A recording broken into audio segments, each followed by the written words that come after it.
Hello and welcome to week three of the Magical Readathon. Today is Monday, so this video will be short, but that's okay because I've almost read one book.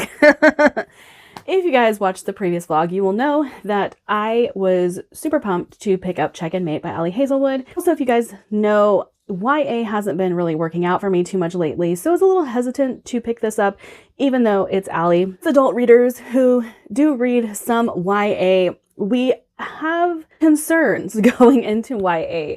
Mainly, is it going to be super angsty? Are we going to be dealing with teenage problems? How much of that do we actually care about?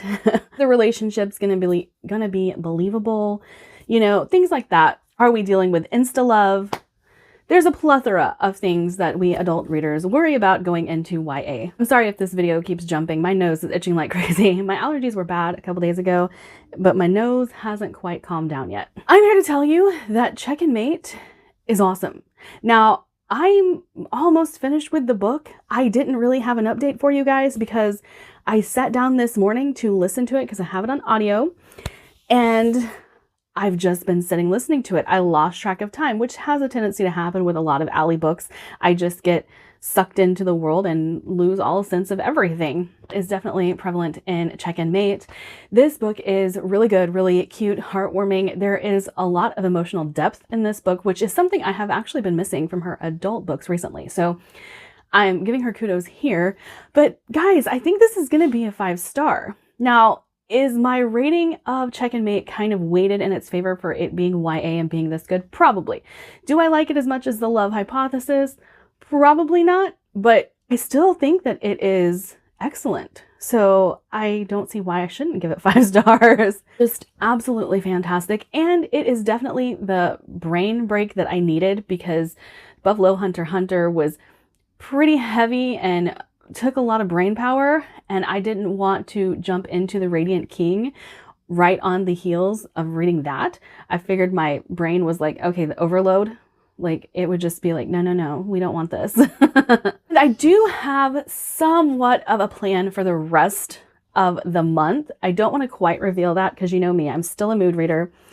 But let's just say I need to jump onto the books that I need for my Dragon Writer's license. I did watch Damsel instead of Aragon, and it was so good. If you guys haven't watched it yet, I recommend that you do. I enjoyed every single moment of it. It was like a lighter version of Game of Thrones, even though the story's actually pretty dark. But yeah, had a lot of fun. Well, I'll just go ahead and tell you, my Dragon Writer's license, I did have Dragon Champion on it, and the more I think about it, the less I want to read it. Now, I know I have the audio of it still, and I said I was going to read it, but the mood has shifted, and I want to continue a series that I started. So I think I'm going to move Sorcery of a Queen to my Dragon Writer's license and read that and Onyx Storm.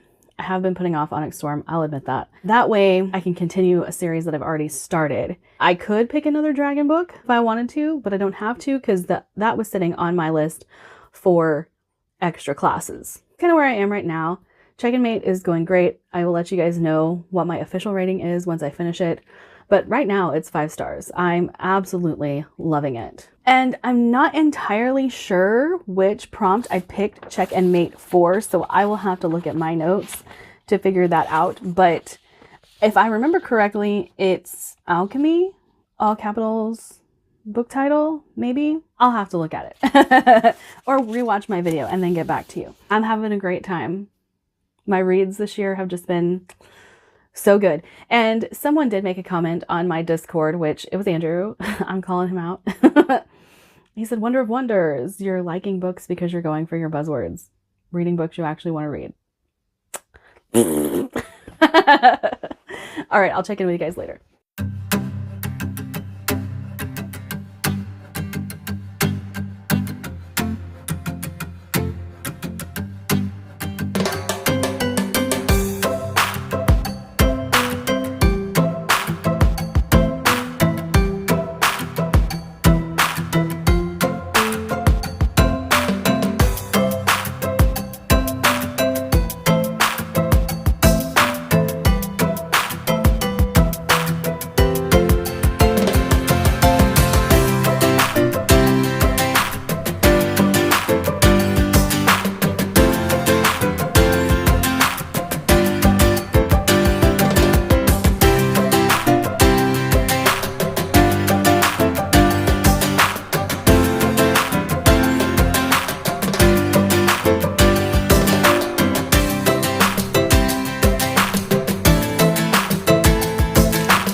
today you guys are joining me out on my porch because I am enjoying the lovely, lovely spring weather.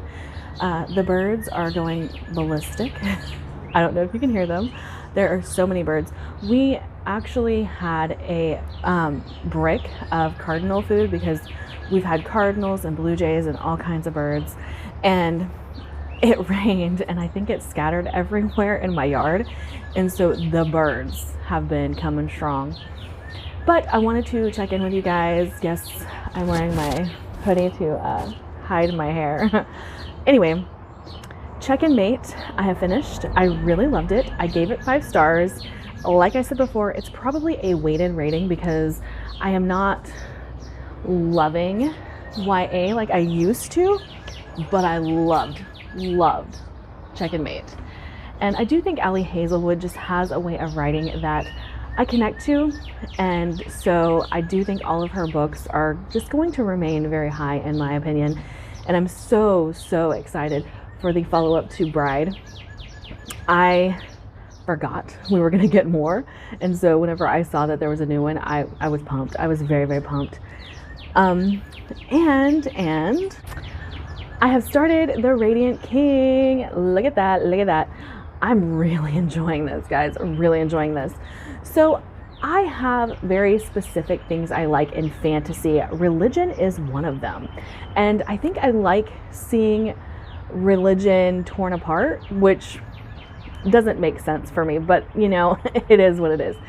I like seeing that religion and faith don't necessarily go hand in hand. And that's proven time and time again in fantasy novels, and I really love that, like tearing down the corporate entity that is religion. I always enjoy reading about that, and where, like, I always have in the back of my mind, why do people believe what they believe?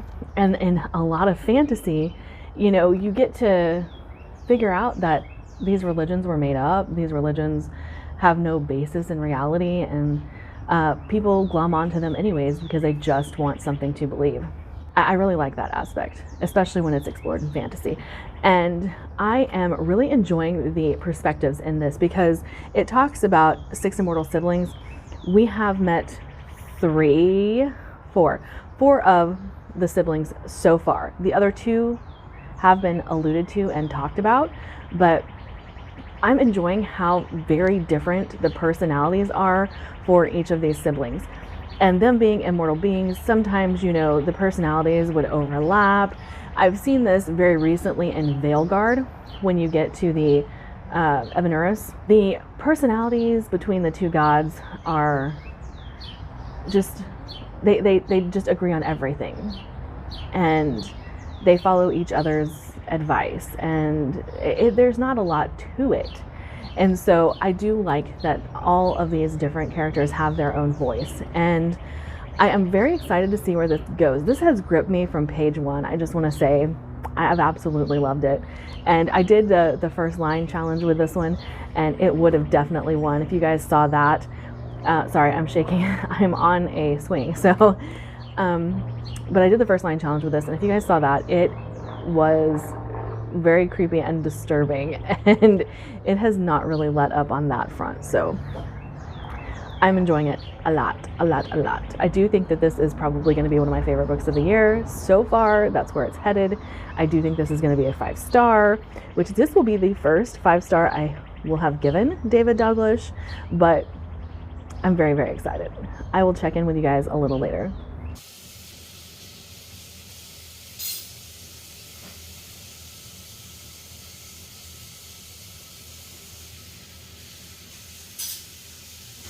Drakey, you just want my chicken.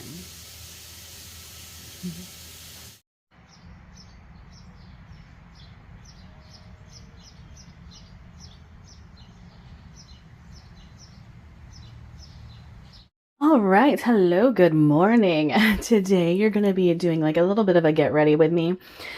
And I have to say, it may have been a minute for you guys, like between clips, maybe not even a minute, but it's been a few days for me. I have been quite busy. I have been reading, but not, and it's taking me a while. I'm liking the Radiant King, but I'm figuring out there is a problem.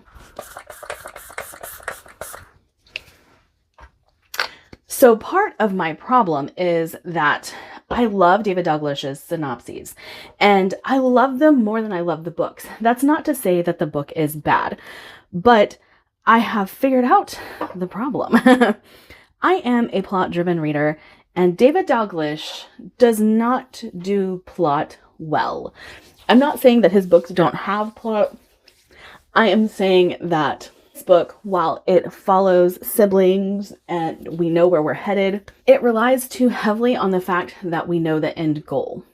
And I had this problem when I was reading Covenant of Steel by Anthony Ryan. I wanted to really love that series, but it's too character driven for me. And I ended up not liking the final book as much. Like, I gave it a 4-star. So let's not say that I didn't like it, but it's not what I expected. And that's the problem I am running into with David Dalglish. Like, while I am enjoying the writing and while I am enjoying the characters and all of that stuff, the plot is falling off for me quite a bit. And I really, really wish that there would be more plot. That's all there is to it. Like, I know that a lot of people prefer character driven. I just don't. I want them to do something. And here's the thing. We are going from battle to battle in an effort to make it to where we're intending to go. And the battle scenes are short. They're nothing to like write home about.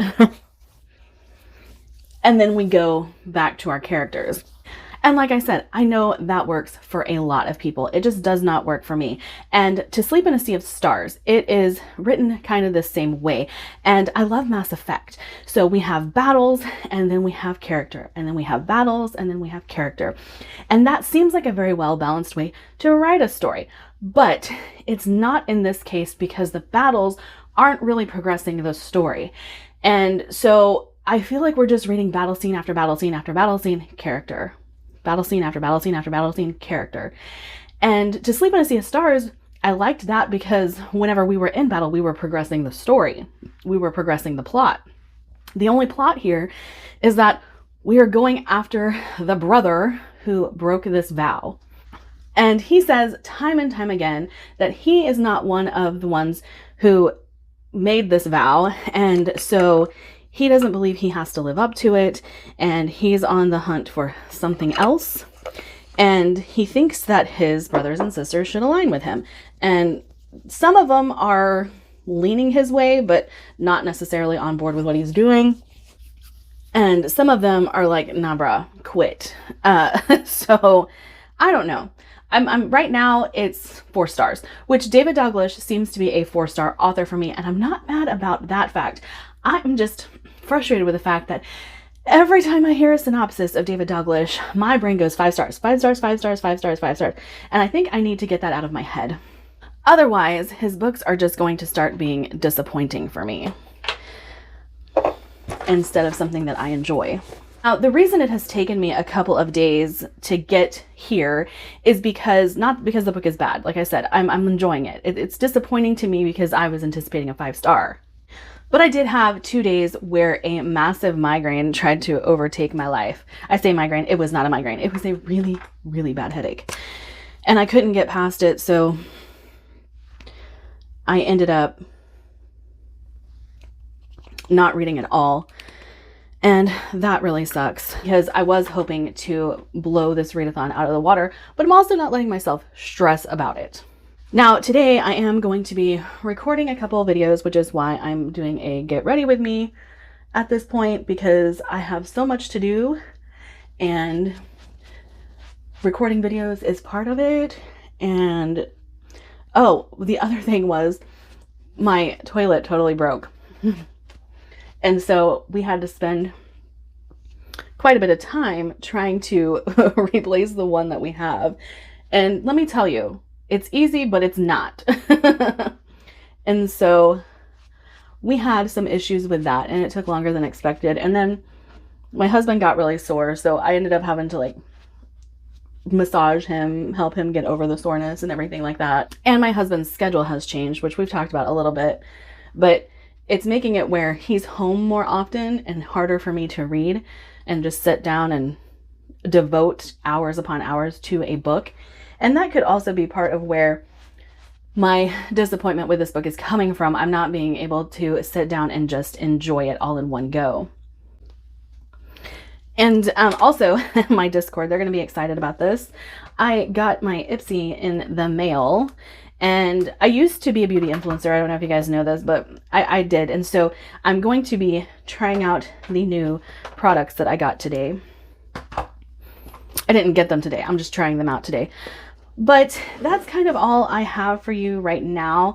I'm going to be recording my quarter one, or best of quarter one. I'm going to be recording a recommendations video because it's been a while since I've done that. And then I need to do my April wrap up. I'm going to try and finish the book, obviously, before I do that. But yeah, I mean, I'm sitting at a 4-star currently. I will update you guys whenever I finish.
Hey guys, I'm back. Ignore the greasy hair. I have finished 2 books because I finished this one and then immediately started another and couldn't put the other one down. So let's talk about The Radiant King. I know this whole vlog has been about this book and I so apologize for that.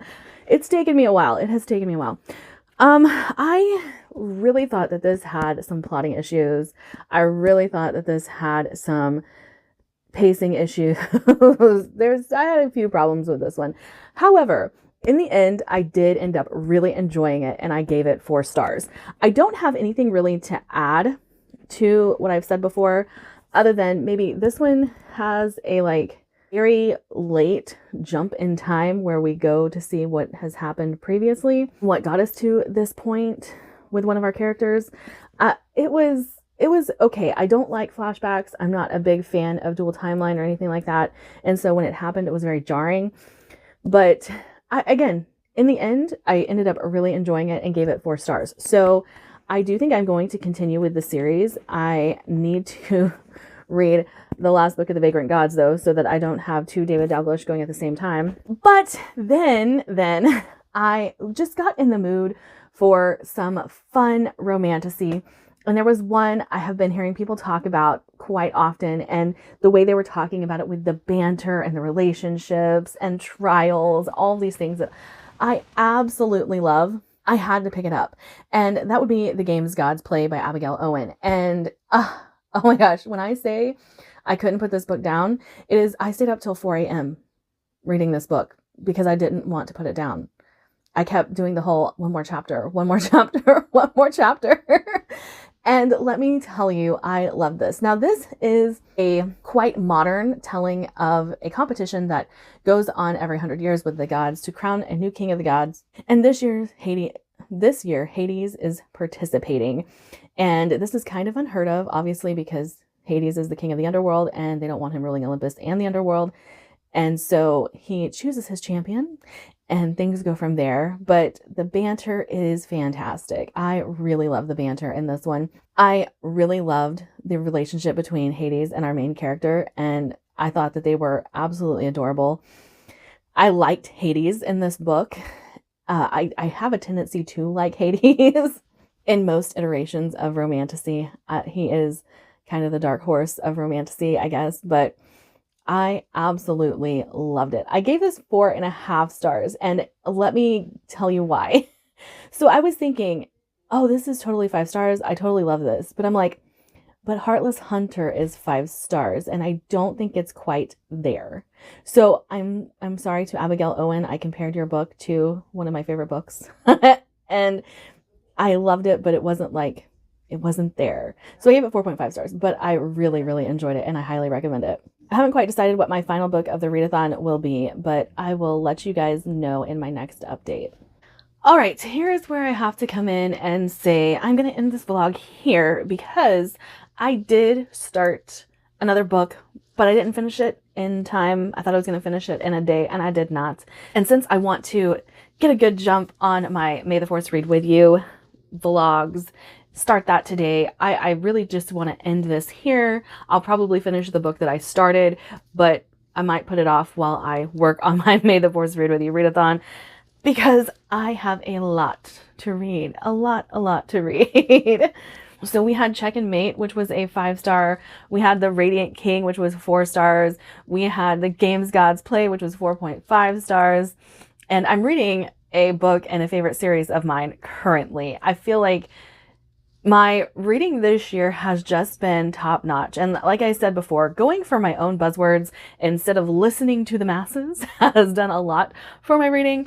I know what I like. I do. And I think I'm proving that with all of the books that I have been reading this year, the ratings I've been giving, the amount of fun I am having while reading. And I do want to say, since this is the last vlog for Magical Readathon, you guys need to check out how many pages we actually read, because it was over 8 million by quite a bit. And we rescued all the dragons. I completed my novice path. I'll show my graphic here for what I read. And like I said, I had just such a great time. Also, if you guys have never participated in Magical Readathon, I really enjoyed the people in the Discord. It was really fun to get to know people, and it was really nice to have like a safe space, because oftentimes in the Discord, you never know what you're gonna get, especially when you jump into like a readathon or something like that, and you're not familiar with the people hosting or whatever. I did earn quite a few guild points in the final sprint of the readathon. I joined that, which is the first sprint I've ever watched, just FYI. But I'm hoping this next month with May the Force Read With You goes just as well as the Magical Readathon did. I have nothing more to say than I had a great time with it, a great time. But that's it for me today. Like, subscribe, do all the fun things. Remember, all of my links are in a Linktree link down below. Bye!